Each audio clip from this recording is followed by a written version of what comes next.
여러분 안녕하세요. 클래스 있는 한국사의 홍쌤입니다. 오랜만에 강의로 찾아뵙습니다.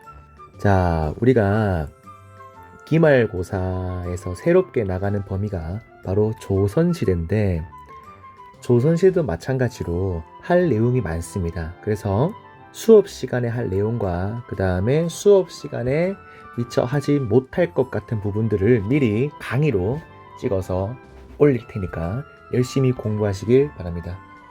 매번 이렇게 부담만 주어주고 진도를 나가게 돼서 매번 항상 선생님이 미안하게 생각해요. 자, 그래도 우리 남은 고등학교 생활 열심히 준비해서 후회 없는 생활이 되도록 합시다. 자, 우선 조선시대 첫 강의에는 예전에 고려시대 흐름도를 한 것처럼 조선시대를 전체 흐름도로 한번 나타내 보겠습니다.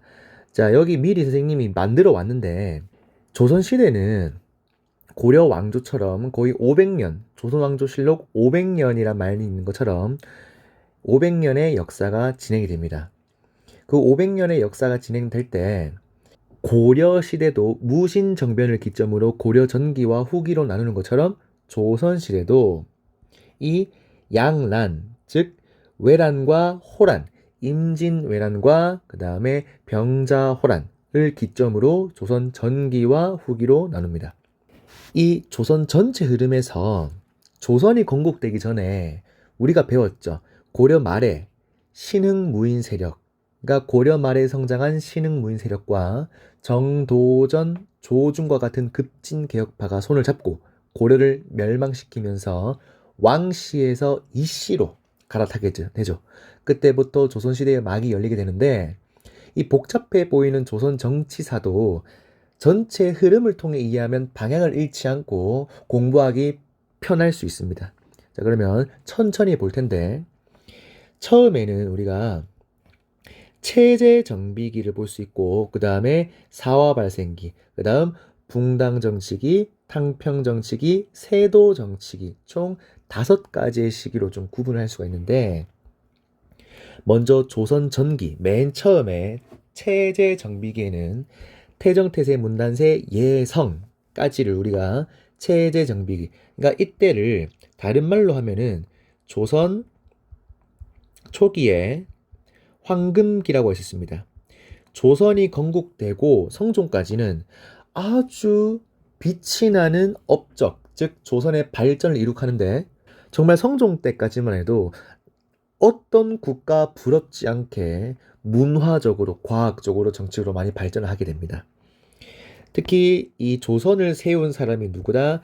태조 이성계를 시작으로 성종 때 우리가 곧 배우게 되겠지만 경국대전이란 조선 최고의 성문법, 조선 최고의 법전을 완성하면서 통치체제를 완성하는 시기를 우리가 체제정비기를 하거든요. 자, 이때 우리가 어떤 걸 알 수 있냐면, 신진사대부가 2개의 파로 갈라진다 했죠. 무슨 파? 급진개혁파. 자, 우리 급진개혁파를 다른 말로 혁명파 사대부라고 하죠. 이 혁명파 애들과 혁명파 사대부가 바로 조선을 같이 건국한 애들이고, 그 다음에 조선 건국에 반대해서 지방으로 끝까지 내려가서 반대했던 애들이 바로 온건파 사대부라고 그러죠. 온건파. 자, 처음에는 이 혁명파 사대부들이 국정을 총괄하면서 권력을 쫙 차지하면 당연한 거 아니야? 얘네들이 조선을 건국했으니까. 자, 그러다가 이 성종이라는 왕 때 되면은 이 위에 있는 이 혁명파, 즉 세조라는 왕 때부터 세조가 왕이 되는데 공이 있는 집단을 훈구파라 그러는데, 훈구파. 우리 나중에 배울 거예요. 이 세조 때 등장하는 훈구파라 애들이 있어요. 이 훈구파가 국정을 장악하고 왕권을 위협할 정도로 애들이 힘이 크다 보니까 이 성종이 이 훈구파를 견제하기 위해서 지방에서 성리학 공부하던 이 온건파를 중앙으로 부르기 시작합니다. 이 온건파 애들이 지방에서 공부하는 사대부라에서 사림파라고 그럽니다. 사림파. 우리 나중에 배울 거예요. 근데 이 두 번째 시기 사화 발생기에서 네 번의 사화, 즉 훈구파가 사림을 공격해갖고 네 차례 사림이 화를 입는 사건이 일어나는데 이거를 우리가 사화라 그럽니다. 이 4대 사화, 사화에는 4개가 있는데 무슨 사화가 있냐면 무오사화, 갑자사화, 기묘사화, 을사사화가 있습니다. 무갑기을, 뭐 갑자기 기묘한 을사가 요 사화 다시 배울 겁니다. 요 사화 시기에 지나서 살인파가 지방에서 끊임없이 올라왔기 때문에 결국에는 훈구파가 역사 속에 사라지고 살인파가 승리하게 되거든요. 그래서 선조, 조선 역사에서 가장 한심하고 가장 무능력한 왕 두 명이 있죠. 선조와 인조. 이 선조 때가 되면 붕당이라는 것들이 만들어지는데 붕당이 뭐냐면 자신들의 의견, 지역마다 특색이 다르고 정치 색깔이 다르겠죠. 그런 붕당끼리 모여서 자기의 공론을 올려서 정치를 하는 걸 붕당 정치라는데 오늘날의 국민의힘과 더불어민주당과 뭐 여러 당이 국회에서 자기 의견을 모아서 정치하는 거랑 같습니다. 이 선조 때부터 사림이 정권을 꽉 장악하게 됩니다. 그래서 자신들의 붕당을 형성하게 되는데 이때부터 서로 다른 당끼리 상호 비판을 하고 견제하면서 발전을 해나가는 붕당 정치가 전개되기 시작합니다. 그러다가 우리 선조 때 무슨 전쟁이 일어납니까? 임진왜란이 일어나죠. 그 다음에 임진왜란 때 광해군이 활약하면서 광해군이 집권하지만 다시 한번 인조 반정으로 인조가 집권하게 되고 인조 때 정묘호란과 병자호란이 일어나게 되죠. 그 다음에 현종 때 두 차례 왕의 아버지와 어머니가 돌아가셨는데 상복을 몇 년 입을까에 대한 쓸데없는 걱정, 예속 논쟁이 일어나고 그 다음 조선에서 여자를 굉장히 좋아했던 숙종 때 세 번의 환국이라는 사건이 일어납니다. 우리 다 배울 거예요.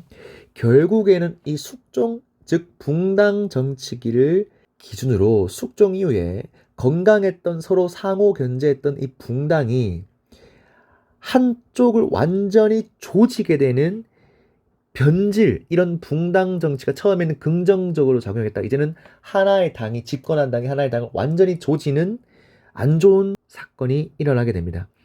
그러면서 그 유명한 사도라는 영화에서 유명한 영조와 정조가 집권하게 되면서 이 어지러운 붕당 정치를 탕평책이라는 정책으로 탕탕평평 골고루 인재를 등용하고 당파 싸움을 없애기 위해서 여러 당의 골고루 인재 뽑아서 정치하는 정책을 탕평 정책이라고 하죠. 그러니까 왕권 강화를 시도하면서 조금 균형 있게 정치를 하고자 하는 정치를 합니다.